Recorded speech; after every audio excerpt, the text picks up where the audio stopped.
use basic statistic in Excel today. As you can see, my data set here, the employee name and employee ID. I have to find out the mean. So mean, is the average value of the data set. So I have to find out is equal to average and open parenthesis. Then I have to select the salary and then close parenthesis and enter. You can see the data over there, right? 29020 is the average of average salary of the employee. And let me find out the mode now.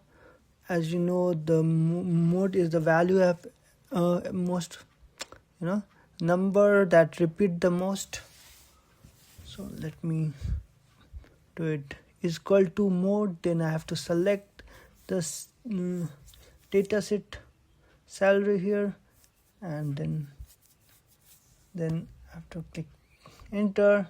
You can see the mode here, 57815, right? Now let me find out the middle value, median here. So is equal to middle and open parenthesis. Then I have to select the data and then close parenthesis. Now you can see my data over there, like 6281810 is the middle. Let me find out the max value.